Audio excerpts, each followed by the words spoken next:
Hello, everyone. This is Tom Fox back for another episode. And today I'm absolutely thrilled to have with me TD Motley. TD, first of all, welcome and thank you so much for taking the time to visit with us today. Thank you for having me. I'm excited about it and really looking forward to talking with you.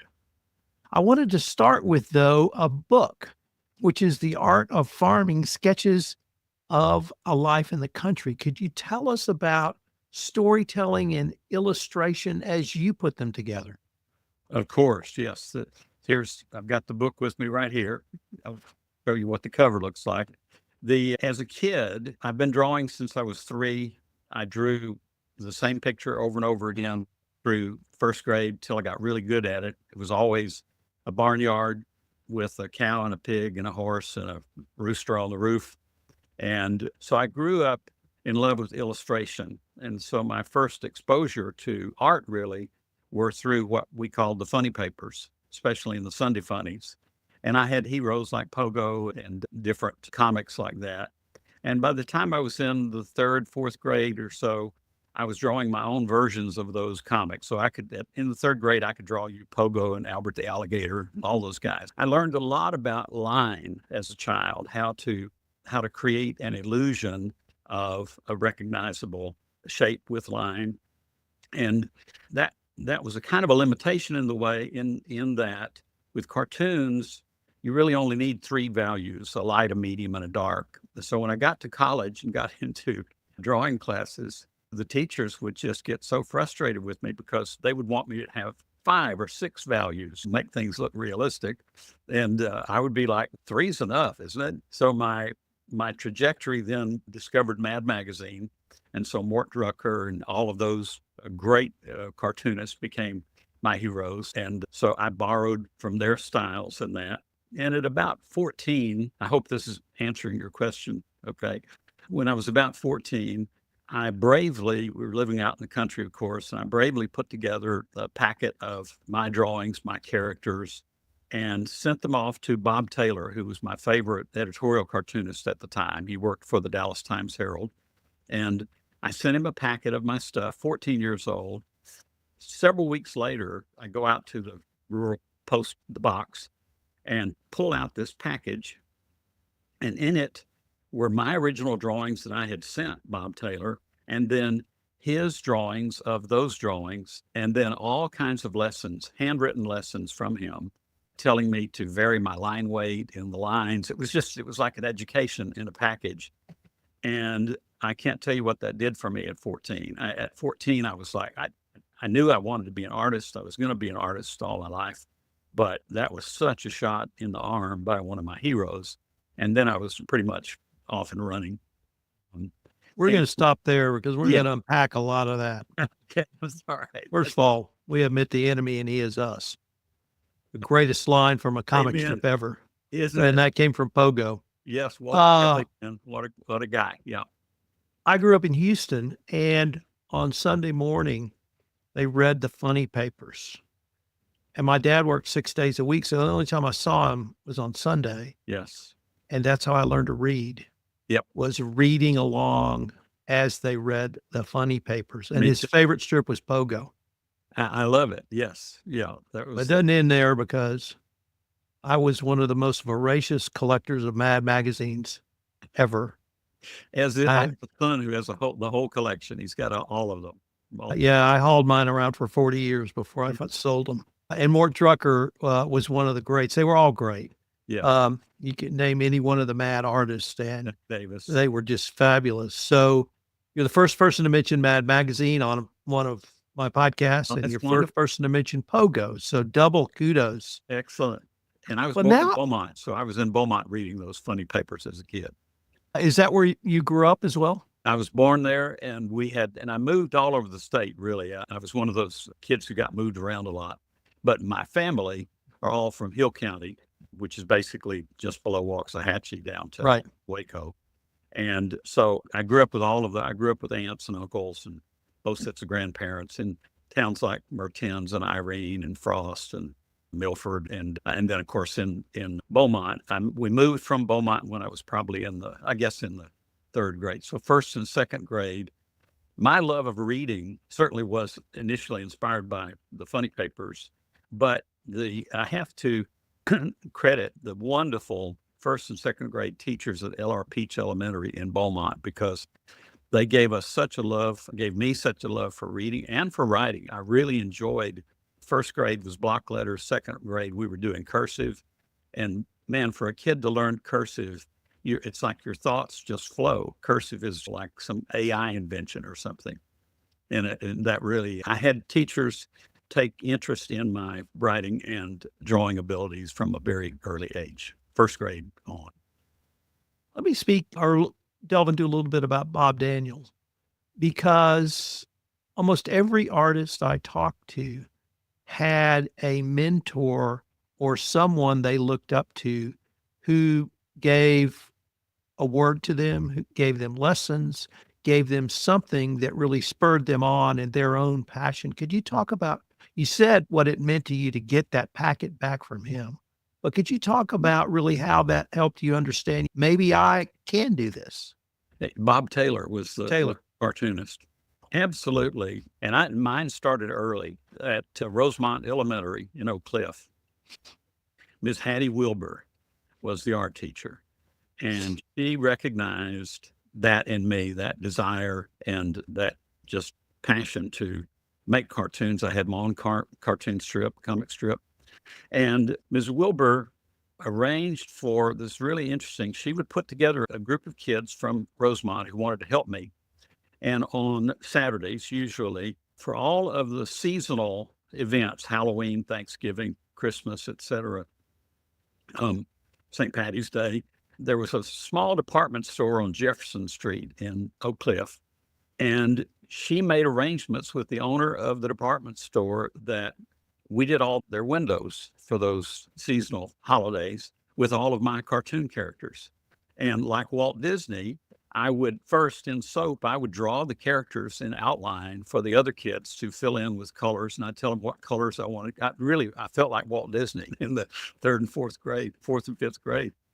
And she gave me such a shot in the arm. I had a wonderful meeting with her after I'd finished my MA in painting. And she was delighted, of course, but that gave me a great shot in the arm. And then when I was 18, and that continued on through school, I was the art editor of my high school yearbook, et cetera. That I got to create the mascot for our school. They still use it today. At 18, there was a coffee house in Dallas, and I always had to explain to my students that a coffee house is not a coffee shop, but a coffee house is where people play folk music, read poetry, and drink a lot of coffee and smoke a lot of cigarettes back then. And Ron Shipman, bless his heart, who passed away here, probably 6-7 months ago. Ron Shipman was the owner, and everybody came to the Rubaiyat to sing folk songs. So there I got to meet Odetta, Bud and Travis, all these fabulous folk singers that I was buying their records and stuff. And at 18, I became the resident artist of the Rubaiyat. And so I did my paintings are on the wall. I did all of his menus. I did his fancy sign and sort of Persian-like lettering outside. And so I was the 18-year-old resident artist. And at the same time, the 18-year-old resident folk singer was Michael Martin Murphy.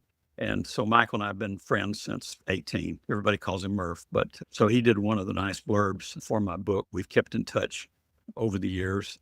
And that gave me a huge shot in the arm that I got to meet all of these famous folk singers and, in a sense, take a date to that place. And I was kind of famous at 18. Let me transition over to your storytelling and ask you to tell us a little bit about that.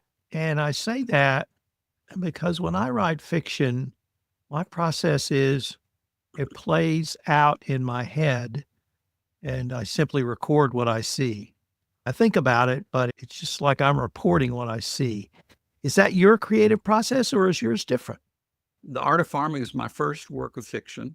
I've written a lot about art and a lot about farming, as it turns out, for different publications. But all of that has been nonfiction, I would say mostly academic and instructive, and teaching everything from soil sustainability to how to draw a tree. It's been, in other words, the purpose was very clear and I had a lesson to teach. I think they're good articles. But on the side, I have always toyed around with fiction. So I actually wrote my first short story, which I expanded into a fuller short story, was called Goodnight Irene, about the little town that I grew up in, that my mom and dad were born on neighboring farms just outside of Irene, Texas, there in Hill County. And so I wrote poems and I wrote little short vignettes about people that I knew from my childhood all of my life, but just never really thought about publishing it. And so when I had a little farm in Farmersville for a while, and I wrote more like letters to the editor, but sort of became like a little bi-weekly column. And I wrote about experiences on the farm. Those articles also had political edges. If I was really upset about the Trans-Texas corridor or something like that, that was included. That is not in the art of farming. The art of farming is not about politics. But so I had, over time, I had I'd written probably 90 or so of these short articles. And a person who became a very good friend was a famous food writer named Sharon Hudgens in McKinney. And Sharon became one of my fans and boosters and guides and coaches. And Sharon and my wife, Rebecca, have been after me for many years to write this book about the art of farming. And my process is it took me about 9 months to put together the sort of to combine the content of some of those articles into some new things that I wanted to do.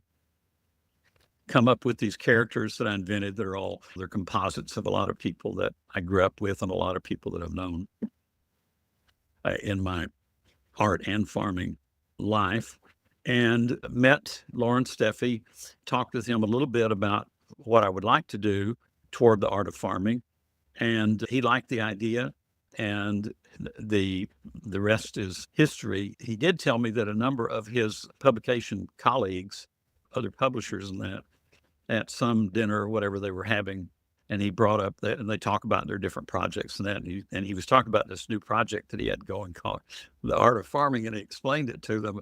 And he said to a person, they all advised him not to do it because it just had too many arms coming out of it. What is it about art? Is it about farming? Is it about animal, livestock, whatever? And he had faith enough to do it, and it's done very well. And I think it is appealing to people. The process of putting the book together is really, I want readers to have a conversation with the protagonist, with Sam Bartlett, the artist/farmer, who is the caretaker of all these animals. And I wanted to do it in first person. I know that's one of your questions that you wanted to discuss a bit. I wanted to be in first person because I want it to be like a conversation. I want people to both hear the words and the thoughts of Sam Bartlett, and sometimes even in real time, as if just kind of something spontaneous just came up and Sam makes the observation and you're there with him to hear him talk about this $800 worth of watermelons that the coyotes have just busted open to get water out of, that sort of thing. And so for a long time, I struggled with this long before I met Lauren, in thinking about putting these ideas together into a novel. And because I wanted it to be first person, and I wanted the voice of the protagonist to be the voice of the narrator, and I didn't have a lot of confidence in my ability to write dialogue, frankly. That actually happened pretty quickly, and I got over that pretty quickly. But the inspiration for that was, there's one of my favorite writers is Walter Mosley, who came up with the Easy Rawlins Private Eye series. And Easy Rawlins is a Black private eye who everything's in first person, and all of the narration and the exposition, everything comes from the mouth of this private eye. And and I wound up reading all of those, and it dawned on me one day, there's my solution. I'll just make Sam Bartlett it's all going to be first person. You're going to talk to him. So obviously many books have pictures, many books have illustrations, but what I was really intrigued about your book is you're the illustrator. Yes. And are the illustrations a part of the story? Do they help explain, or do they actually carry the narrative forward in their own visual manner? I think both, because certainly the drawings, the ink drawings in the book are really portraits of animals that I have cared for. They have different names, of course, but they are line drawings, portraits of those animals, and they're in the because of my love of cartooning, I think I give a sense of the personality of each of those animals. And at the beginning of each chapter, we've included one of those ink line drawing portraits of a farm critter that's going to be featured in that chapter. That's the idea of the structure of using the drawings that way. But the drawings all preceded the book. In other words, all of the ink drawings that are in the book are actually from my farm sketchbooks of years before, of me just drawing sketches of the animals that I cared for and that appeal to me, like Saul, who's the main antagonist in the book. Saul was a wonderful little, about a 30-inch tall, I don't know how many hands they'll be up to his withers, but anyway, he's a real short guy, little miniature Sicilian donkey. And he lives his days to outwit this kindly artist farmer who cares for him to figure out can I get that feed door open and get into the feed room and get some more cubes, that sort of thing. But those were all drawings that preceded the book. And as I wrote the book, writing about a life in rural Texas on the farm, on a small acreage farm, those animals were all there with me because that is part of my biography as well. How did you make the transition from a visual creative artist, i.e., your drawings, to a written word creative artist, or is it almost seamless for you? It was seamless. And I think the vehicle for that, Tom, was the comic strips. I had a wonderful friend at Rosemont and at Griner High School. And he and I, every afternoon, we would work on we had our own version of Mad Magazine that he and I drew. Hand, the same size, pages, etc.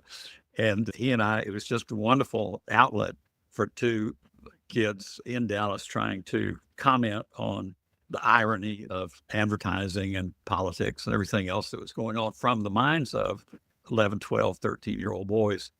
And I truly think that like you, one of the most important reasons for me to learn and love reading as a kid were comic books and the funnies.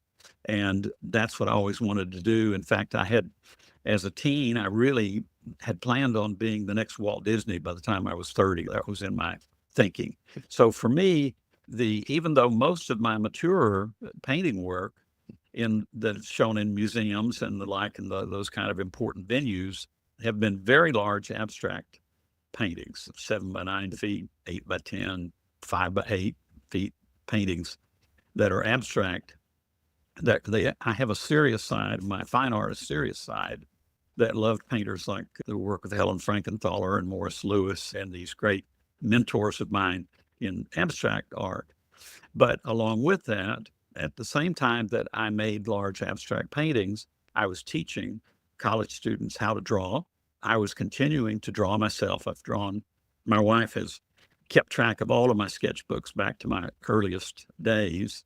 And I have always drawn what I was seeing in the world and then made interpretations of it, like turning a sketch of an Araucana rooster into a character, a personality in that bird, and then writing some things about that image. When I first started college, my heroes were all the great illustrators like Tom Lee, for example, one of my great heroes. And as Tom was an illustrator and a writer and illustrated all of his own works. When I was a freshman in college, there was a professor, Carl Sutton. He and his wife, Elizabeth, took a lot of us more or less country kids under their wing at North Texas. And they had a little modern house there in Denton it was the first house I'd ever been in that actually had art in it. They had a Picasso print and stuff like that. My family, honestly, I love them all to death, but if there's not a cow in the picture, then it's not art. And so the Suttons took a bunch of kids. We all have kept in touch with each other over the years. And they really encouraged us all in many ways. But one way that was so important to me was they gave me a copy of Tom Lee's The Brave Bulls. This is actually the copy long ago. And his first of all, his illustrations were brilliant, but also his compassion for the animals depicted in The Brave Bulls touched me so much from the very first. So I was a freshman in college. I read it that year, and I have read every year. I reread this book, and it is, I think, central to the art of farming and to whatever I do in the future with fictional books about rural life and animals and that. When I was a young man and first read the book, I really identified with the great bullfighter, Luis, who drove a yellow convertible and always had beautiful dates in the convertible with him. As I got older, because I do read it every year, it's one of my favorites, usually around the holidays. It's just such a concise, filled book. And as I got older, I began to identify with Eladio Gomez, who was the little director of the local arena there in Cuenca, Mexico. And he was hated in his town because every venue that he put on, either he had a good bullfighter and a bad bull, or he had a good bull and a bad bullfighter. And so The Brave Bulls is about this miraculous event occurs that he brings the best of both together in this one particular bullfight in the arena. And the only catch is that the bull is very ugly, very hairy, long beard, and a broken tail. But turns out to be the bravest bull in the world. And it's just, and of course, all of his illustrations carry along with that. So that's what I hope that the drawings do in the art of farming. And the cover is my painting called Cornfield at Sunset. I've painted a number of variations of that particular scene. And it is as most of us here in Texas, wherever you've grown up in Texas, we do have some pretty incredible sunsets, sort of from any direction that you look. TD, what do you have either in the pipeline, in the works, or maybe even just up in your head for the future? I'm working on the sequel now for the art of farming. And have this is interesting. When we got the first set of galleys for the art of farming, I was talking with Lauren about what I wanted to do next. I have 3 books in mind that I would like to do. And I've done a lot of compositional workshops and that since I retired in 2016. A lot of work like that out in Abilene at the CCA and work with the Grace Museum. And I would like to do a book on composition, kind of like Strunk and White's Elements of Style, that little book that you probably had in college that taught you how to write. I want to do a book like that on composition. And then I want to do a book on drawing in nature. I had great fun last year. I went to the annual conference of the Texas Master Naturalists there in College Station and did a presentation of them on composition in nature using photography or sketching. And then the third book is I want to do an autobiographical piece just about my sort of oddball farmer artist life from earliest days. And when I talked to Lauren about that, he said, that sounds great. He said, but first of all, you're going to have to do a sequel because we had great hopes for the art of farming. And so that's what I'm working on now. I'm through chapter 4, and it'll be a little bit larger than the art of farming, but not much. Same kind of gentle read, I think. The characters will be more developed.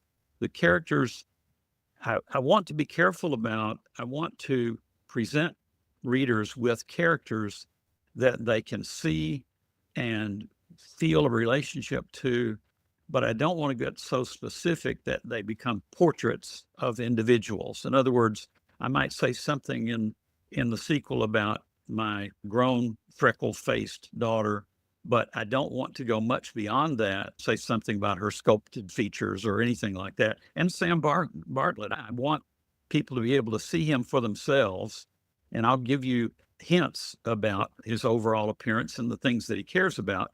But the things that he cares about are much more interesting to me that I want to tell about him than how he looks, if that makes sense. It does. I want to change the focus a little bit with asking you about the phrase, dreams never die, we just get older. What does that perspective mean to you at this point in your life? I think that, well, I'm very interested in dreams, period. In fact, in the art of farming, my blue tick coonhound, Murph, actually has a dream where he flies. So I'm very interested I think dreams are very important for us. And often the muse will wake me up at 3 a.m. I'll come out of a dream where I was dreaming about a painting or some of the writing, and I'll get up and get right to work on it. So I think dreams are important in that aspect. But as I've told thousands of students over the years, stick to your dreams.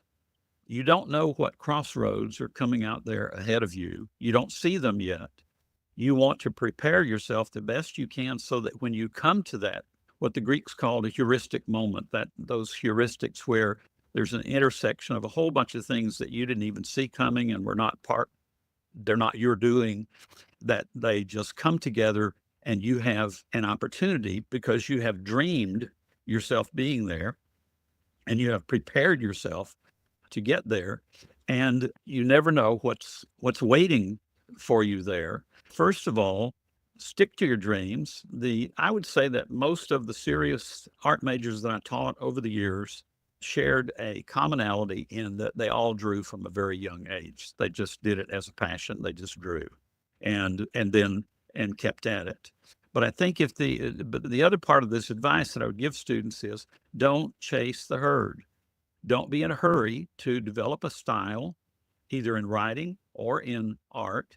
Don't be in a hurry to develop a style that you think some critic is going to approve of, or you've read some critic's writing that you really like, and you decide, okay, I want to create something that will please that person. I do not do that. If you look at you have to make art is unique in the world anyway.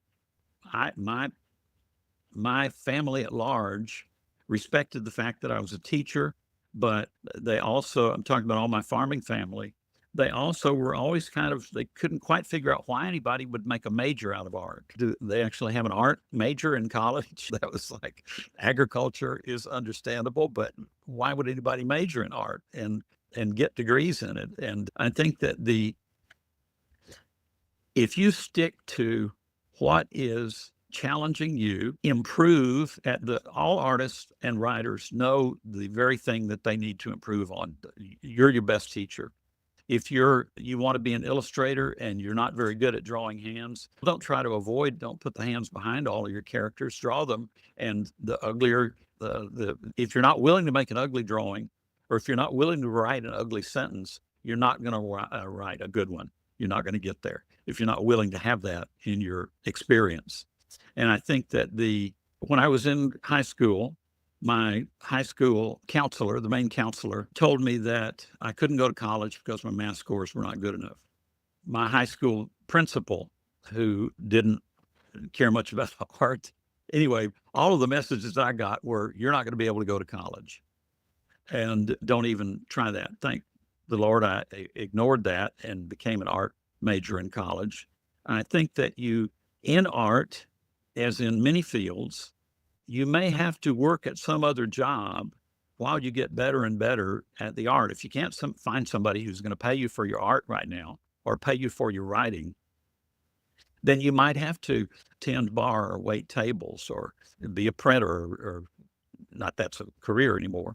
But artists, either in writing or in art, find a way to stay true to themselves and keep making the art.